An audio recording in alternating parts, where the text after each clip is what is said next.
do contrato de gestão. Artigo 5º. Para os efeitos desta lei, entende-se por contrato de gestão o instrumento firmado entre o poder público e a entidade qualificada como organização social com vistas à formação de parceria entre as partes para fomento e execução de atividades relativas às áreas relacionadas no artigo 1º. Artigo 6º. O contrato de gestão, elaborado de comum acordo entre o órgão ou entidade supervisora e a organização social, discriminará as atribuições, responsabilidades e obrigações do poder público e da organização social.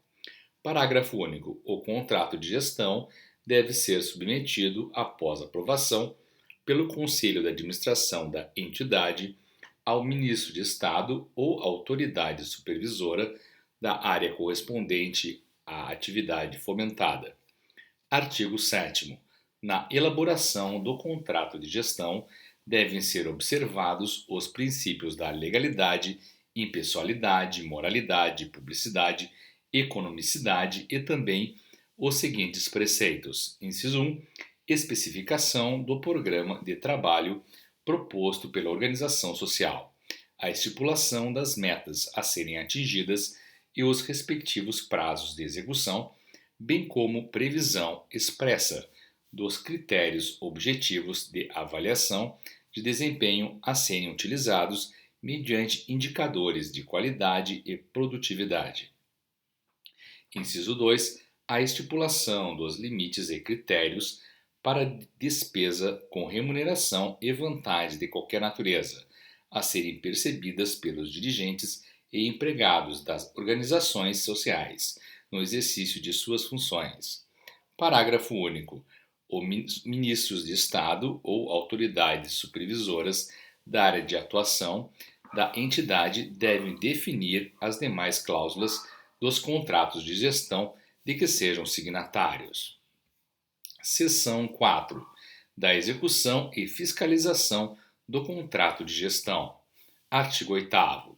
A execução do contrato de gestão, celebrado por organização social, será fiscalizada pelo órgão ou entidade supervisora da área de atuação correspondente à atividade fomentada. Parágrafo 1º.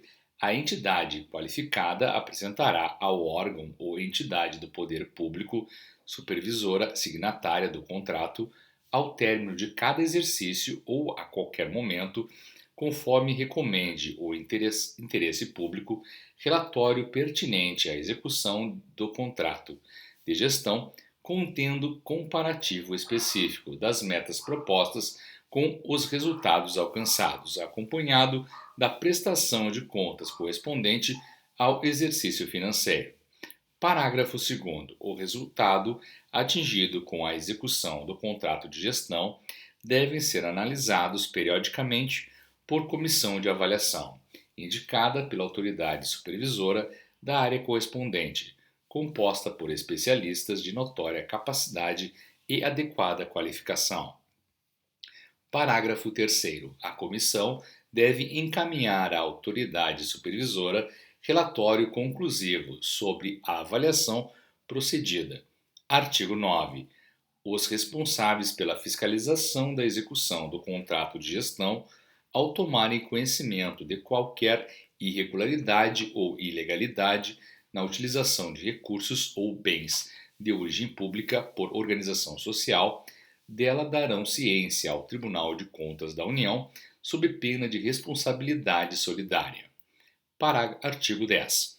Sem prejuízo da medida a que se refere o artigo anterior, quando assim exigir a gravidade dos fatos ou o interesse público, havendo indícios fundados de malversação de bens ou recursos de origem pública, os responsáveis pela fiscalização representarão ao Ministério Público, à Advocacia Geral da União ou à Procuradoria da entidade para que requeira ao juízo competente a decretação da indisponibilidade dos bens da entidade e o sequestro dos bens dos seus dirigentes, bem como de agente público ou terceiro, que possam ter enriquecido ilicitamente ou causado dano ao patrimônio público. Parágrafo 1º. O pedido de sequestro será processado de acordo com o disposto nos artigos 822 e 825 do Código de Processo Civil. Parágrafo 2º. Quando for o caso, o pedido incluirá a investigação, o exame e o bloqueio de bens, contas bancárias e aplicações mantidas pelo demandado no país e no exterior, nos termos da lei e dos tratados internacionais. Parágrafo 3º. Até o término da ação, o poder público permanecerá como depositário e gestor dos bens e valores sequestrados ou indisponíveis e velará pela continuidade das atividades sociais da entidade. Seção 5. Do fomento das atividades sociais. Artigo 11.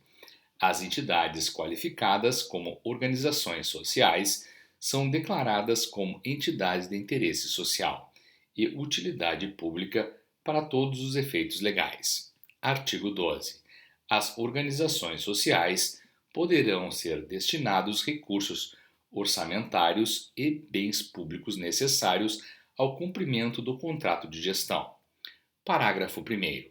São assegurados às organizações sociais os créditos previstos no orçamento e as respectivas liberações financeiras, de acordo com o cronograma de desembolso previsto no contrato de gestão. Parágrafo 2º.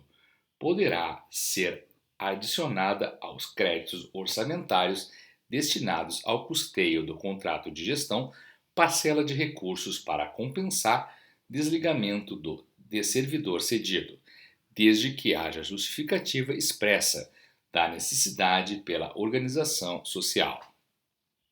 Parágrafo 3º.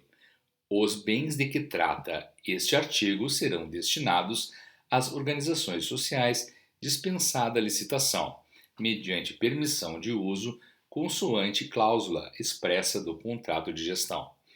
Artigo 13. Os bens móveis públicos permitidos para uso poderão ser permutados por outros de igual ou maior valor, condicionado a que os novos bens integrem o patrimônio da União. Parágrafo único. A permuta de que trata este artigo dependerá de prévia avaliação do bem e expressa autorização do poder público. Artigo 14. É facultado ao poder público a cessão especial de servidor para as organizações sociais, com ônus para a origem. Parágrafo 1º. Não será incorporada aos vencimentos ou à remuneração de origem do servidor cedido qualquer vantagem pecuniária que vier a ser paga pela organização social. Parágrafo 2º. Não será permitido o pagamento de vantagem pecuniária permanente por organização social a servidor cedido com recursos provenientes de contrato de gestão, ressalvada a hipótese de adicional relativo ao exercício de função temporária de direção e assessoria. Parágrafo 3º. O servidor cedido perceberá as vantagens do cargo a que fizer jus num órgão de origem, quando ocupante de cargo de primeiro ou de segundo escalão na organização social. Artigo 15. São extensíveis no âmbito da União os efeitos dos artigos 11 e 12, parágrafo 3º, para as entidades qualificadas como organizações sociais pelos Estados, pelo Distrito Federal e pelos municípios, quando houver reciprocidade e desde que a legislação local não contrarie os preceitos desta lei e a legislação específica de âmbito federal. Seção 6 da desqualificação. Artigo 16. O Poder Executivo poderá proceder à desqualificação da entidade como organização social, quando constatado o descumprimento das disposições contidas no contrato de gestão. Parágrafo 1º. A desqualificação será precedida de processo administrativo, assegurado o direito de ampla defesa, respondendo os dirigentes da organização social, individual e solidariamente, pelos danos ou prejuízos decorrentes de sua ação ou omissão. Parágrafo 2º. A desqualificação importará reversão dos bens permitidos e dos valores entregues à utilização da organização social, sem prejuízo de outras sanções cabíveis.